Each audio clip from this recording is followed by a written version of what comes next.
Pani to panga ma Anau ai kauna ko ni tungai tau heni e papini ta heni ke pahu ma ai sino pekia Kafo'Atu Patiola Anau ngai tau patata mai ki e fa ko ka pe ki e whanau ka mo whamo kuna ko toa ngai family ko to pe ku piki mai ki e sino o pekia Pene whamaro ka te motor ko tope mo lava mai e ngai vetu ke neo ngai pe mo kina ka mo lava mai pene whatapu ke ka taklot ko tope ka hen mo tautol me ngai pura vaka ko tope o tuku mo taimi ka mo lava mai ka vini ko e tau fuahiwa ki he te tau hiwa korea ke he whahiwa ya kore whamormorea ke he ka wihene ngahi ai me mipa o talo ngā pa mo kātako ki whama o pasi ki kuriki koe pa me he kuhema ki mo tokoni mai ki he tauhiwa pa more more. Ko kore ki tau fua hiwa i he himi ua pitu polopola mai a sisu. Kataku ia pa hiwa hena. Maro. Kahiri koea tau kore ni ke tukon president stake me stake o tala president o panoa i gataki o la ma fai tau kono tu maro tau to kwa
tamai anu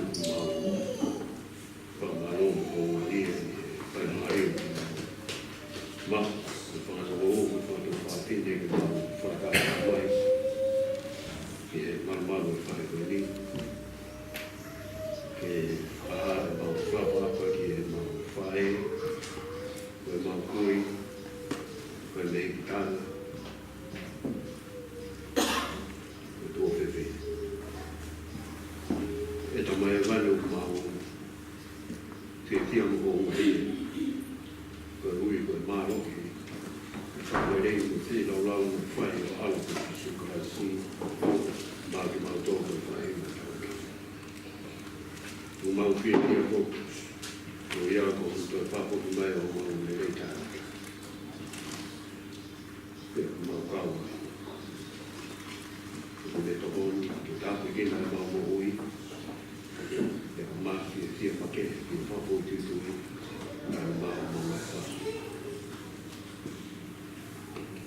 e tamai mau hangake i roto mapula o mon ki whakawhea o ngamari ke nofo i e te mau tolu toi pora ma poni o mau kore a tāpua kuma ke ai muito e muito e me whanau ke mukinau do kua pepe whamiri ai mahen karena pernah bikin ada ini kepada ubigai ke mau kan petala mau biru ko ko kita avion na ko ni ke ko ko ni ko mama ni ko kita ni no be mau amna le ko ui ko fra le ala ko su ko que no va a poder llevar ya agua todo esto como de mole con ya con mamá todo lo mamá que que mamá ahí un malo todo así para que ahí un malo para la mari que mamá que no yo mamá está pequeña el contacto no ti que no más bebé la mari todo que como Faka'Eiki ngai ko kalam ko to ya ke hoko ngai ko kalam ma ko ia ko ngai ko kalam ke o mai o ama e ke ni na to o Faka'Eiki mari e ni to ya tata fia to a lo to o ma ngai lo to fare Faka'Eiki o ko fala ki o si o taman ko to man pe mau kore e o to mau mo e wa ko ala si so ko asi ko mau o mau fa mo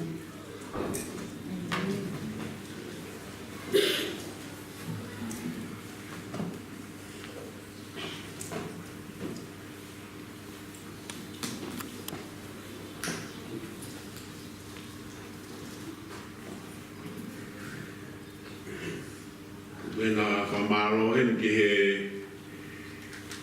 mareiki on pa steak pa me he steak o tara o hiko e laumari lelei pa me laumari whapofa kune hanga o whakawhea ke whaia ki ai tau whakapapa whaosi mo e whamawai ke mo e whae koe ko whamormore pēni ki he whahu Maho'iki. Ki programa koe ni ko whakatamai pa me piso pe pia ku whakatau e u hanga whahoka programa koe ni. Atu kene whamaro ke kau takulot kotoa pe, kau mai kau takure tak. Kau mai ngai kāinga lotu pia me ngesas keke tau pate pua mai i he pangai koe o hi ko whatamai ai absas koe ni ka koe kerikere koe ni ko whatapui ke hoko i koe whalotu i he whiku koe ni ia ku whanuia e taunanga koe ni ke whae tau whamawai i koko ni kahiri pe ai ki whaoha koe ni o kou whai te u kore he ni whamore more pe whamiri kulusila ko taro fua ko me ke ma Faka'Eiki ta fa papa fa o se ki ai por ai be por favor morat na ngal umanga Faka'Eiki na ta programa ya po ni ko programa ya aki tau tonu ko ki family ai se panti ai Anau ore behen ki Pahiva, amor aus pe hakire tol pe fanai ai mai tau ki pohiva ko le pe ke au kai no tu ke puto kon mai ke pahiva i tapa ko ya kahiri pe fa ko le ko fai ko le heni ka ta ki pe ai huse pani of ana o Kafo'Atu Patiola Anau tata ko ni ya ko tangata ia pa mei o tu momoa na ha uia ko ne sai ia ke tahine ko ni ko tahine me o tu tolu ya ko ia i poni kata pe tenisi lini Anau ke fava e ko tau programa ko ni kahiri pe kata pe rusila ke ho ko mai ai ka ku heni ha Anau a e ko fa ko more bukan budaya, dia buat baik goya,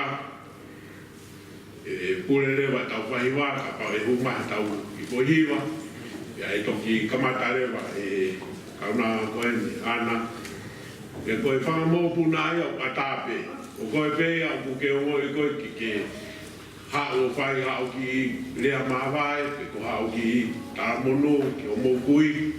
Ke toya to tatau ai to mo puna fa mol ka go ngai me go no ko hanga go ano fa ho kwa tu o i pate mo to ki go mai pe ka ta pe spanti ai to ka hi pe fa ha ko fai fa mol mai ha idea ka ga ta pe ta mo no pa mo re fa ki si o fa nga mangi ko fa ho apoen pa mo re na fai ka u isopea de po ai o fa Faka'Eiki ya ko na de loto peke te hanga o mau ai te Hono Hono fas ai me ato gone o mama ko ni ane to ki ya ka ko boy ka hanga papai ai fai o patongia ki o uai o pa oia e tau frape heni a tenisi lini Anau ke kata mai o fawa ta programa fa baba e podi parobi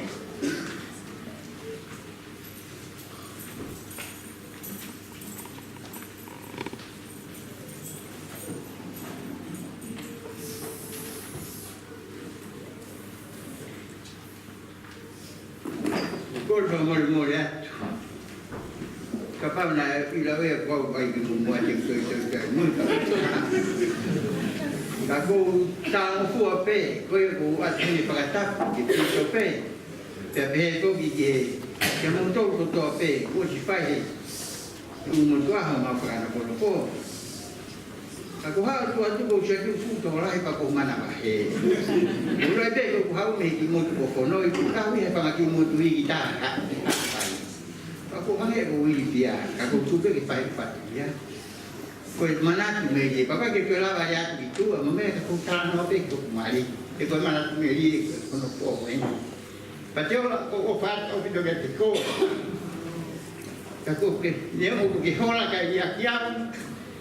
Kai tu ko fa du mo le la u ya ngata me ko to ko fa kai ko si. O fa ke te ko e. Ko mana ki he tai na ki ala e wa ki ta ni. Wa na tu wa te tu na tu ko tu ko ala fa. No to no ko ala fa. Ko ta mai a be ko siana ko significa wa ki tai ku la o mai o ha ko tu to mana ha o fa ni vai ku I fine te kai ko api tu I. Pada hari orange orange api ono fai pe fai pulu ya ka ko ting house Hono mari he tu fai tu mabaka ko ta ko lo ki ta hawa na ya na pale ya no to pana ko ya ka no to tongi ya ha o pana tu ku ha ya he ku fai ka je ni la ya ta ko na ya ki tonga o a ko ko ri si na tu pe tonga si dia ta pa si dia ko si me baba apa na pa ta pe di to ko si de ko te fini pe a le mi ma o ke ko te fini ya o si ko ai tu ba ko ka te fo ki di ma ta no fo ya ko to ko be ni fa e fin to ko sa le kana no fi tu ko mo tu no ko e fi mo to ko ya mo no ma ni fishi ola ta ya ta ko tu ko le ka ko a pi me ya ki ko ko fa pu le ko si mi fio ai ta ha mo pe ya no fo si mi ko ta mai pa ma da ha mo tu ai o fa ta ta mai ho ka o mai ki a pi ko e ka ke pa tu pa ga a pi ga ni mo tu a o no vai pe ka ke ki ro ko ki a wi pa la ya ga wi pa al ke ta mai ala ta fa ko ka kena ala ngasih mifia memutua ko tomi na maria ki ki me pini ko sera memutua ta ko kalapa na maria ki fatai kau ini dia na de tua ngai pisi ko di kau ngau mata ko sini ko puki i ko ora tu ko lai para ko ka to be mo me di pa ko ka na ki lo alo ai ya pi a ko i o la ta be api ku kai le ku kai ku ke na kai ku ako no fa ko kai lai lu ha na mai ka le mo tua to nga be ya ai pa no tu ku ha gai pa lo hu ya ko amana ki ko ke ma lo fa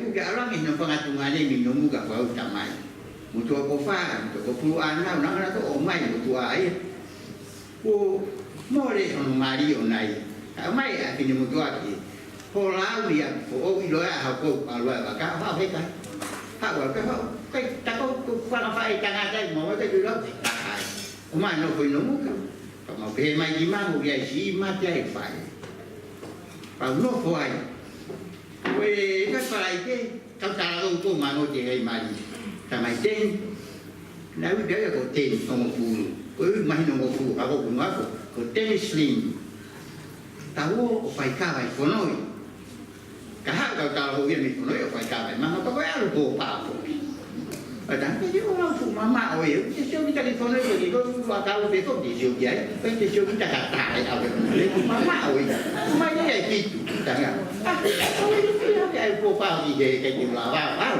à lúc cái cào tắm à lúc ấy ta mà cái phải ta ngặt cái nó phải mà nó là không biết chỉ là cái á mà ta hiểu à lúc ấy cái ai vậy cậu ta mà có hay phải lại chị phải ca và phê của nó dùng mại không phải nào ta mà ngay từ mày thấy cho tôi thì ảo xả cả chị nó đâu nó phải nó cũng đéo gì ảo đéo có ai ảo ta mà hay gì ta mà thao vô tên cho ta thao vô ta mà ok cái tin này ai cái tin này của ô vậy có những cái con nói tất cả nó phải xả để phê thì bằng ngay và cái ta mà cái này ta máy để hạ quay và cái chỗ phê cái nó không nó phải cái tôi ăn cái mà hay gì máu cái cháu có bao nhiêu cao tôi mà một cái là tôi cái gì gì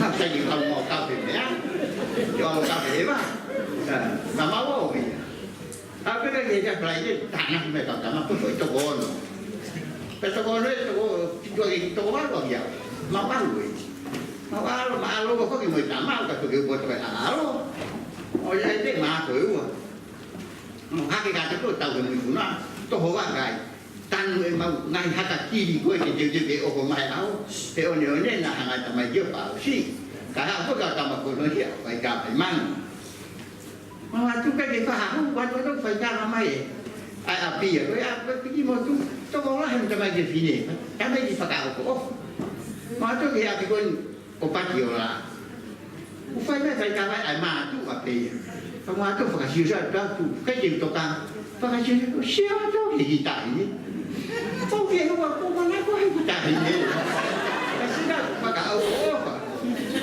rồi không xéo cái gì mà gì còn nói phải vì nó muốn cao nó à vậy ấy cũng lâu lắm rồi câu tại tiền sao đây gì đây này vậy không biết thế đó hạt đây này coi được qua rồi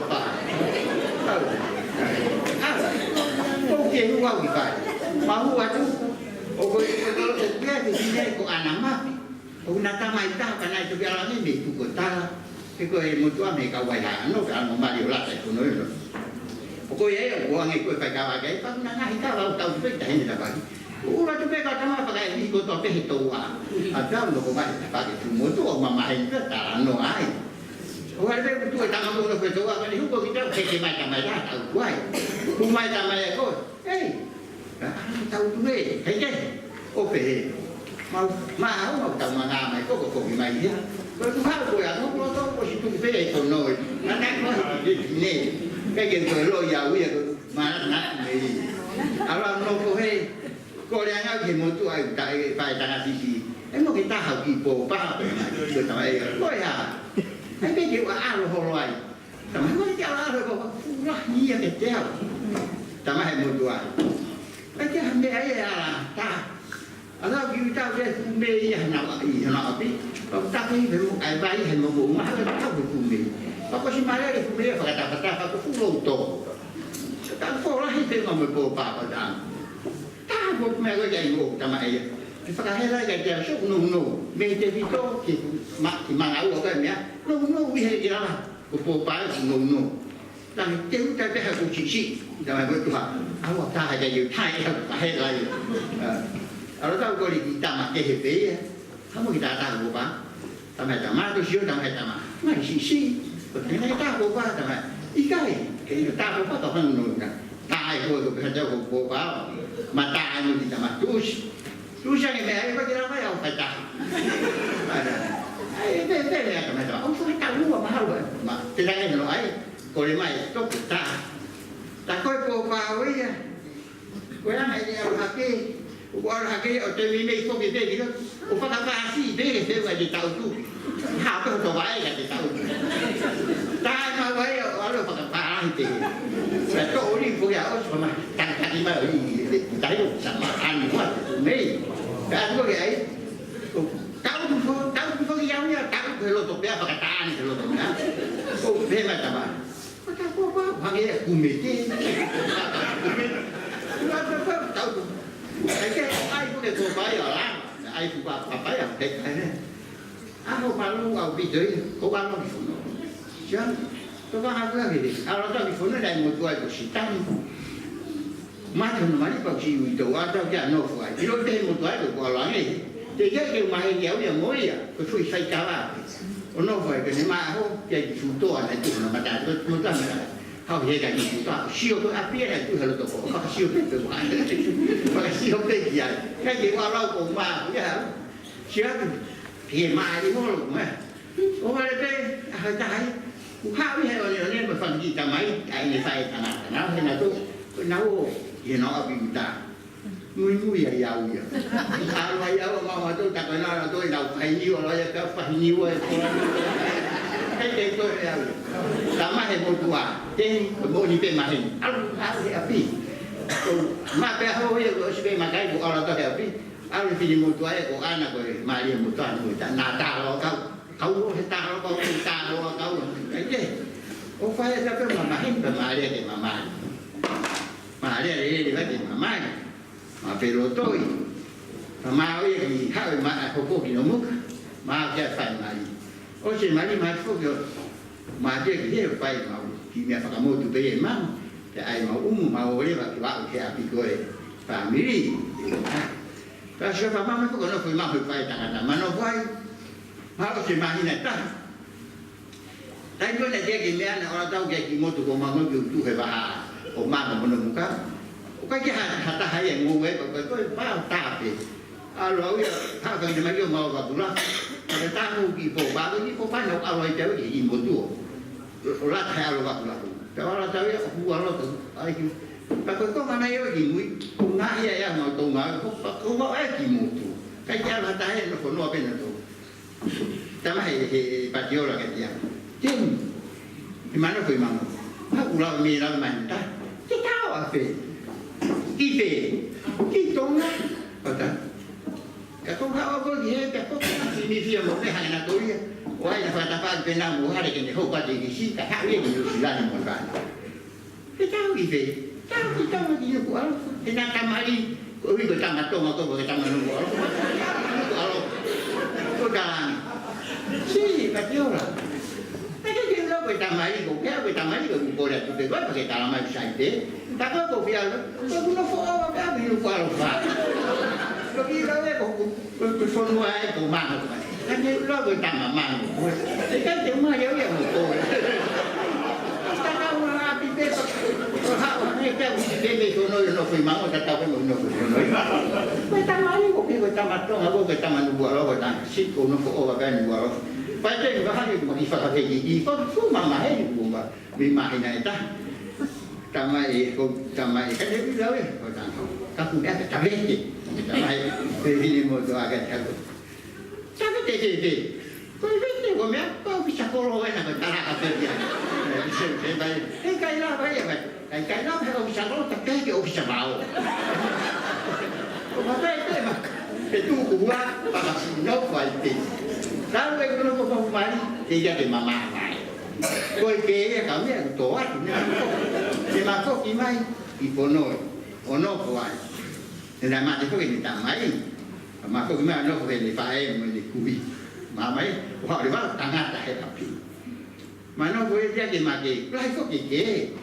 Oh, mari mari ke sini di nomu kan. Alu tanah ke dah. Kok kita di sini ono kuai.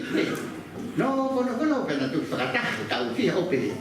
Mana kok cái gì mà cái gì mà vậy phải rồi cái ao đi tới ao thì phàm đi nó phải đặt rồi qua luôn cũng phải phúc phải cũng bớt thì phải ngầm mũi của nó của mà cái kì còn với hai cái đấy là tụi cái ao phải đặt cả hát cả bằng cái gì cái máu cái như vậy mà nó không phải để buồn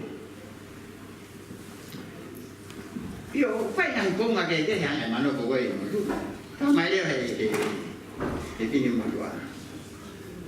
Kima itu, urahi magi tamasi, pun tak urahi tamasi awak. Kalau ni dah ada mai jadi, tamai kima. Malah dia makan aku semua dari.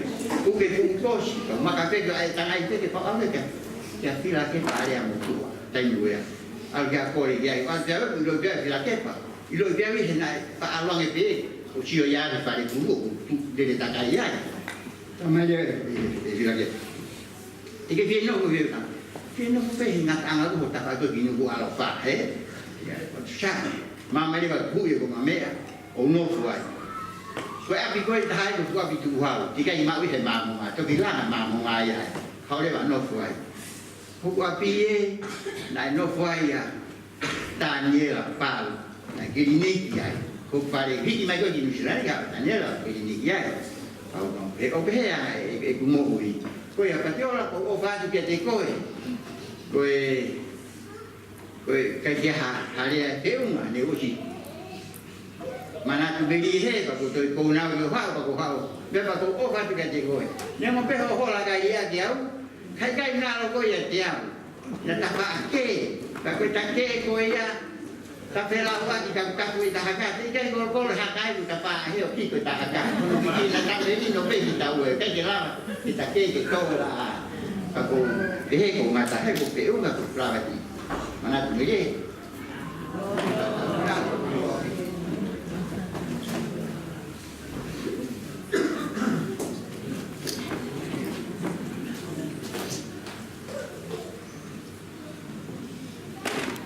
Kau famaro pukian ke tengah takoi ya me loton luarofa de awa pe ai no for luarofa tengah tan takoi na Faka'Eiki yo alo no for konuai konoi iyo leo tawa ko ai goria ko pai uspani do fanga Kafo'Atu Patiola Anau kai to ya ngai ya takoi tonue me ko ke ka kainga kau tahu ke, kau tahu apa kau ni mau berbuat apa, kau tu buat ke, kau mampu atau gol ni, tahu apa dia kau ufai tamai kau ni, kau yang kau famol moreatu, kau ni foki kau bolong lama, kira ingat apa usia panti, kau mah Anau, kau buang ufai mamari kau ni, kau mau Anau kau famol guna, ada tahu kamat apa ya fusila Anau ko tabai ko ko dia age ko la ko ni tanga taiki tabai me alrei ko ono ko ko noi na sivia tanga tani ora ba mai ki tong high school ya e whakamare ko ni, e ukamata pia me he poha e mai ko ni. Brothers and sisters, I'd like to welcome you all. And this opportunity, I have to ask Pulusila's children to come and pay their last respect to their grandmother, Kafo'Atu Patiola. And I would like to give the first opportunity to Ben Lee. Please come forward, and after that, then Lana, then I'll ask you to please come forward also to pay your last respect to your grandmother, Kafo'Atu Patiola. Ben Lee, thank you.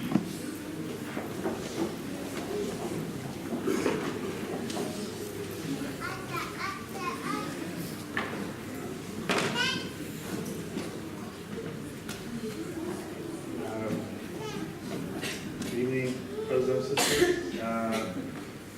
My name is Ben. So when I would come up here, it would be Penny. So to get used to that, I don't have as many memories of my nana as the rest of the kids, but I used to come a lot when I was younger in the holidays, so that's where all my memories come from. Of being able to visit with my nana and grandpa.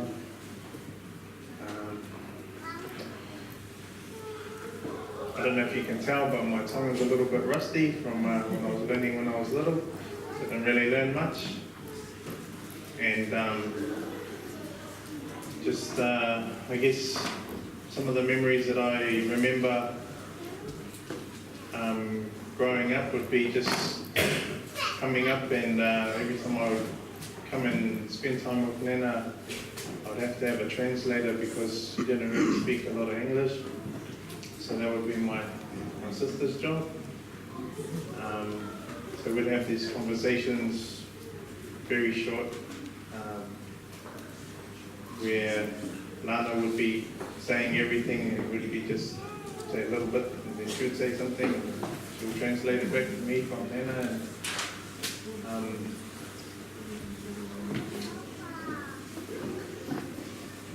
I guess the main thing I can remember from coming and visiting with Nana was that even though I couldn't understand what she was saying to me, I could really feel that she loved me a lot, and that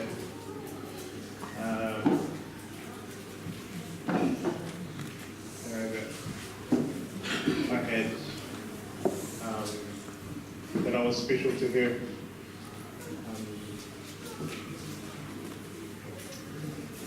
I learned a few things when I come to visit her. I learned what that broom thing is for. You know, the broom thing with the long sticks. I can't remember what it's called. It's got tied up with a rubber band or something at the end and to sweep the floor. It's like a multi-purpose tool. Yeah. So I found out what that was for. Some of the other purposes are for cleaning. I know that when I'd come up, it would be the holidays, but even though it was the holidays, I didn't get a holiday from coming to church, because then I would make sure that I would go with her, come to church here. I remember coming here for Lana's baptism as well. And so I'm grateful to Nana for helping me to not have holiday from the gospel. Something I'm grateful to know is that she was faithful throughout her life, and she was faithful because she knew she knew about the plan of salvation. She knew Heavenly Father's plan for her. She knew that as she was continued to be faithful to the end of her life, that Heavenly Father would not withhold any blessings that she needed for herself and her family.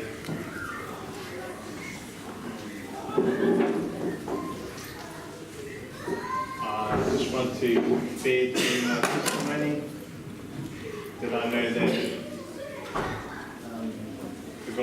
true. I know that Jesus Christ, He is our Saviour and our older brother. I know that Heavenly Father, He loves us. He gives us everything that we need. Not always everything we want, but everything that we need. I know that Joseph Smith was a prophet, that through him the gospel was restored. I know that the Book of Mormon is true. And I'm grateful for my Nana for teaching me these things just by bringing me to church when I'd visit her in the holidays. I know that she knew these things were true also. And I just leave this in the name of Jesus Christ. Amen. Amen.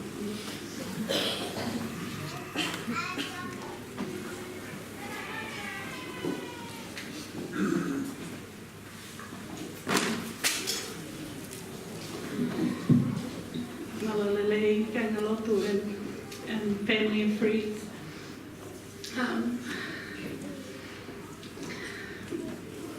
It's really hard for me today because I know that it's the last night before we say goodbye to my nana, my grandmother.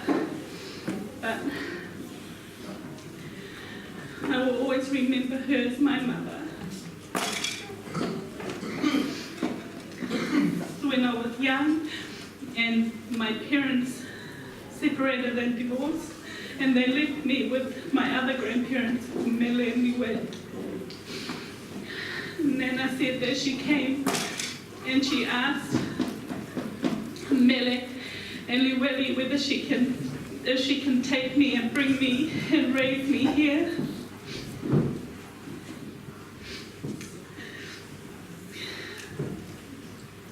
And ever since she was my mother. And last November, just before we went to Tonga on a holiday, I took her to the optometrist because she said that every time she wanted something, she would call me and ask me to come and help her. And I'll drop everything and I'll come to her. And her last birthday, 80th, we all chipped in for an iPad for her so that she can take photos at Celia's wedding, and so that she can see what we were all doing and communicate with us through the iPad, through Facebook. And we were able to get her that, and she was happy. And every time we went there, she'd talk about all the photos and everything that she saw. And when I took her to get her eyes tested and brought her back, she said, she sat me down and she said, I am so thankful, I'm so grateful for you. And I'm so happy that I went and got you and raised you as my daughter.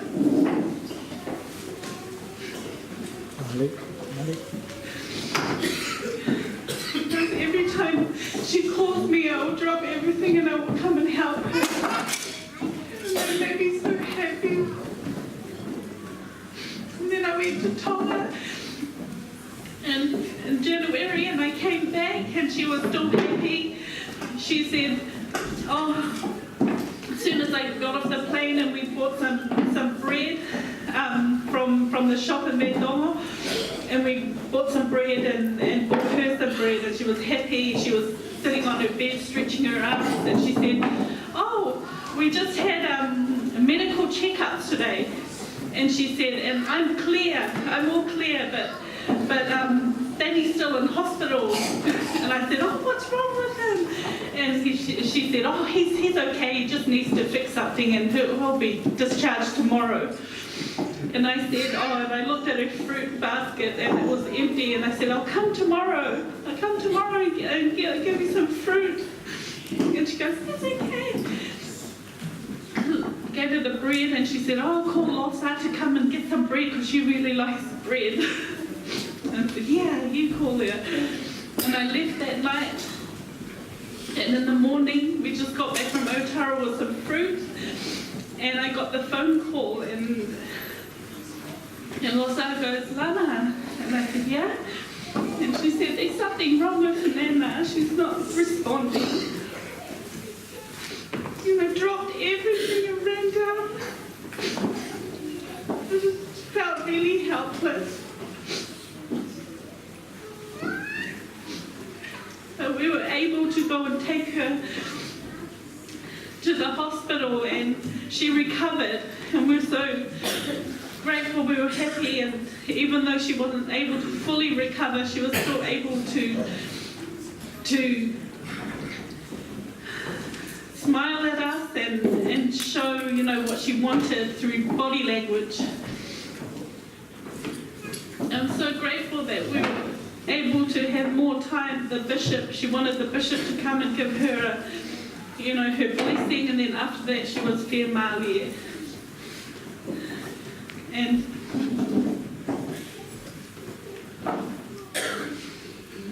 I miss her. I don't know how I'm going to survive tomorrow. I know about the plan of salvation, the plan of happiness, and I'm strong because of that. She's made of me a really strong person because I know the gospel, I know the truth. But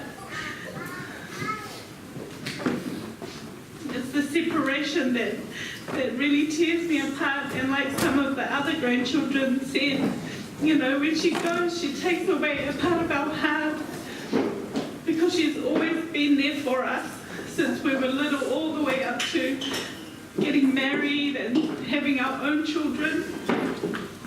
She'd always come and visit us. She'd always call. We're always expecting her phone calls, asking if we're okay, if we needed anything.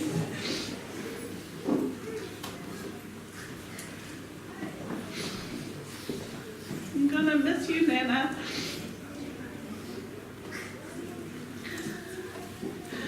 And I love you.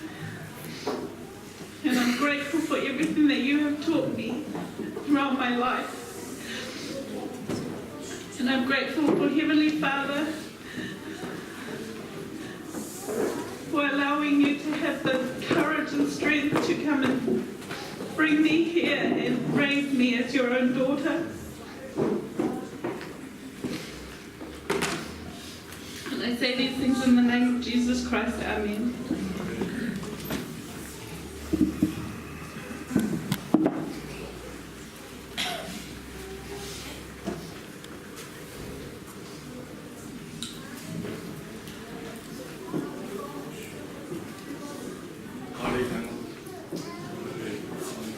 My name is William Anau.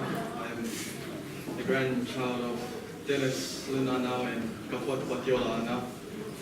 They've raised me since I was a little kid, basically from birth. I'm so thankful for them for giving me this opportunity to be here right now.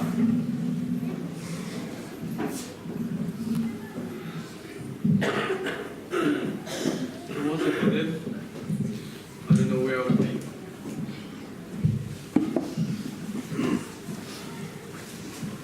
Kamena mantuya ku KCE mo no mo kapeni. Na whalenga ta pito e pa fata kapeni au. Nai ai taimi e nai. Whalenga ta e ita kapeni pa lele au ke Patiola toi ai. Kori ai ka ta ke kapeni pa mol. Pa fata pe Patiola ke kapeni ka ta ki ta masi pe. Te ki ai foto.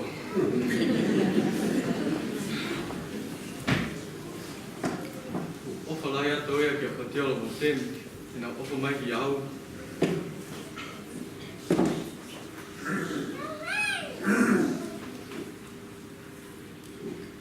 Ne fa mana toia ne fa tala mai ki au.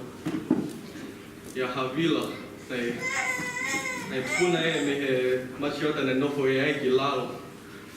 Pai vai se se behevo ka katau ai. But I met a tawa wia, and I'll be out here to whatever here. If I not quite done, then if I start my Facebook or video, ai ke au ki ai ko whene matau pa video e pa asmai pe ai te whaki e. Ki o mai e ke video te whaki a kua ki sio ki te video.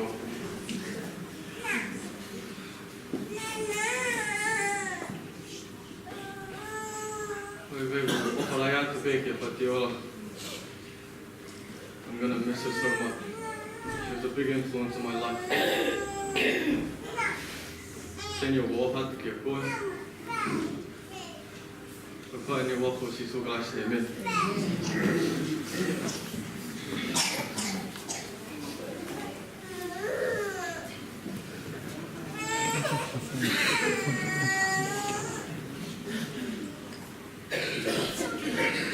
Thank you very much, Ben, and also Lana, also Willie. This time I'd like to, if Eddie's children they are here tonight, please come forward. Otherwise we have to move forward because of our time of our program. Any of Eddie's children here tonight? Thank you.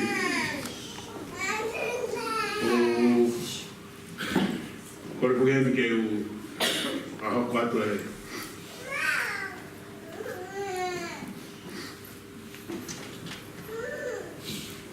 Ulang ia karena apa ni ko papa mai ke pangai ni ko mea mai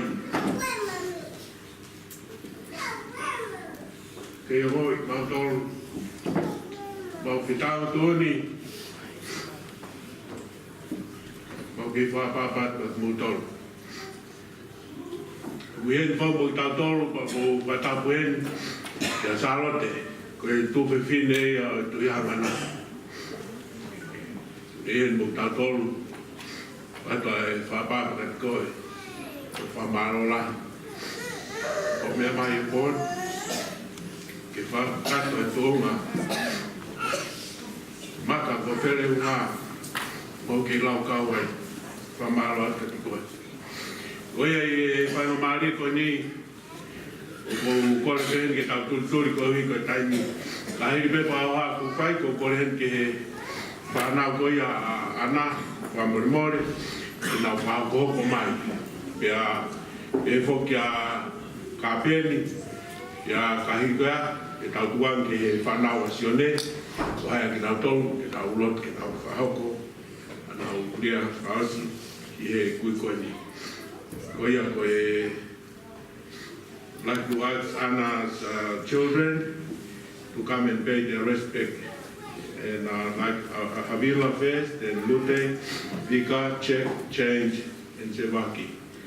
Please, you can come forward and pay your last respect to your grandma tonight. Thank you. Please come forward.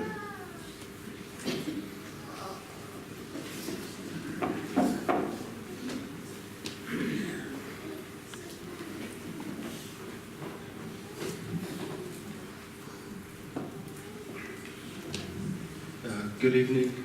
My name is Havila Pubusila Kaukolo. I'm the eldest grandchild of Patiola, the first amongst many in the family. Patiola raised me as a little baby, right up to school age. The thing I remember most about Nana is her caring nature. Nana had a heart of gold. She not only looked after myself, but a lot of the grandchildren that you see here.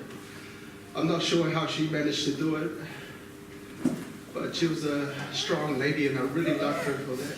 I am grateful for the love and support that she's given me, myself, and everybody in the family here. Nana is the one in the family that I always found comfort in, because Nana was more like a mother to me, and she always taught me right from wrong. She disciplined me as well. She, to learn from my mistakes and stuff. And yeah, I'm just forever grateful for her love and support.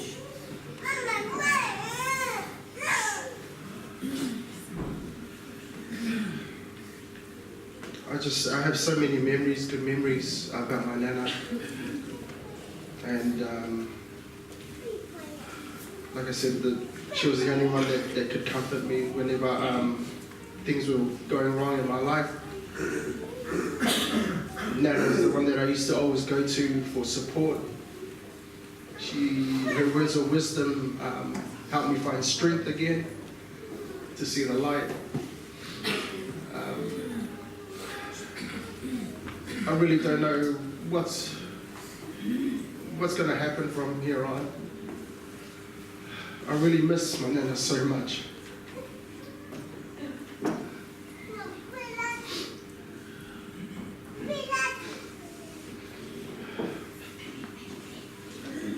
But I know that she's in a better place now, a place where she has no more pain, that she's happy,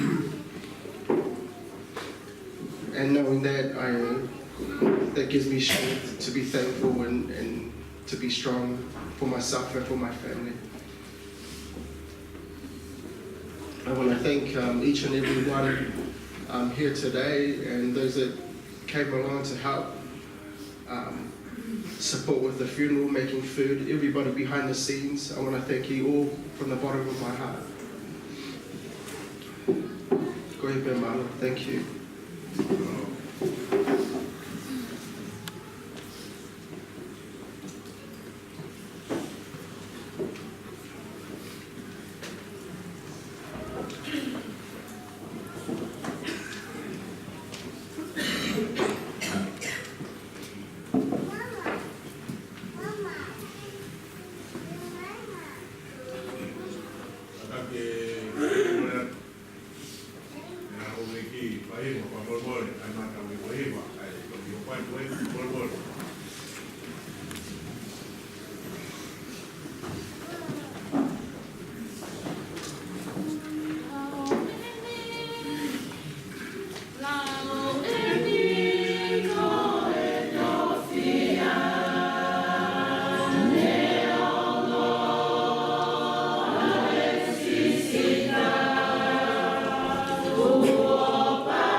Mormore kuheni, koe painga maare koe ni ku iheni a kapeni, ka pau ku iata ke whawhonga mai a kapeni, Anau, ka hini koe ai ku wangarewa ke whanau o sione, ku kol whamormore kuheni ke huspani te o whanga, maa pulsira pehe ke ana pa moe whanau a tenis pa mo Kafo'Atu Patiola.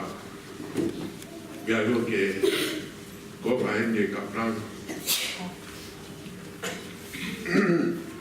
orienta ka waka ne ka taki ke ne toki wha mui manoa mai ke whaia e rea wha malo wha papa ke kui koe ni koe anga e ku iloi na hoko pia orienta ka maa whoki a hono tunga nea isi e o kai ke te lava mai tā mai bea son ofa ko i ke au kwatu e bentā ana tawa Hono whaos, whapapa whaos, ke kui koe ni, hange koe rea na whai. E whamopuna ki moa, na hoko pēo mātua koe ni, koe tamai pa moe whae, ke whanau koe ni. Koe ia, kau ku kai kātahen ke ne whafongai mā kāpen, tau puange whainga maare koe ni, ke whanau a sione, whakahiri koe a te ukore whamolmore hen, ke kau rea tā, ke ne haa whakahiri koe a rea tā, te tau whanongore waheni, kia ana, ke ne whaiha rea, ki tau tolu, te tau tolu toko ai, māroa pitu.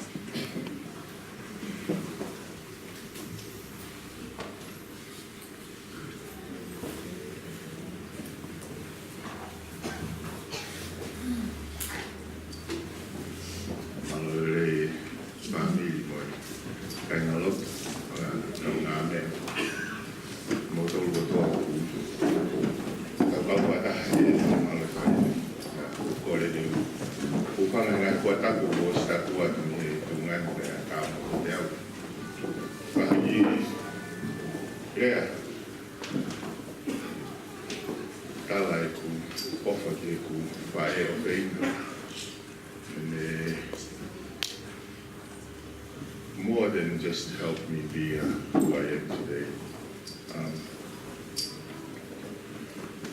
Whamaro le tamahi wani tāpegi nau o mai au hiongo mātua. Ofa, oto, mo whai ki voi hino tauhi ki mautolu whanau. Kaya ngata pēha ki mautolu, kana e toi hoko ati ki mau whanau, mo kakai ki heke. Nai o mai o mau ki mo tū, mo uwheitu ki heke. Kaya ko mam, ko ia nai hoko koe fu driving force laki au bito I mui I ngahi mea ko ia.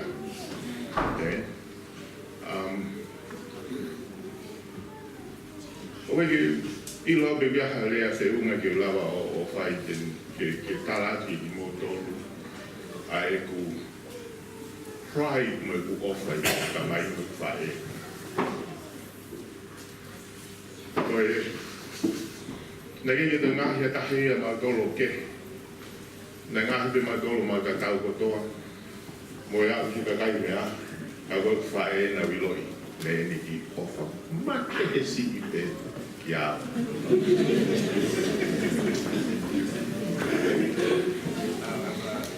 O ko wiloi pe na e ofa I au he tene I tangi I au mo mea koe.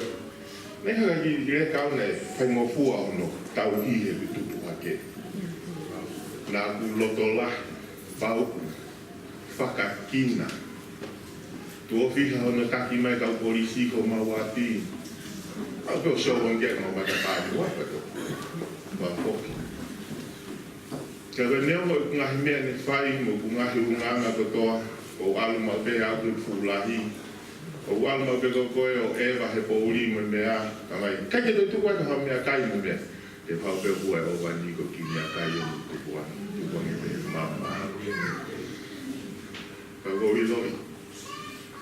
Na e ofa au bito I mami au. Kai e ngata pe au, ka ko tāno pe ki au. Na e ofa au bito I mami au. Na e ofa ia mau tolu kato ka na e ofa au bito I au.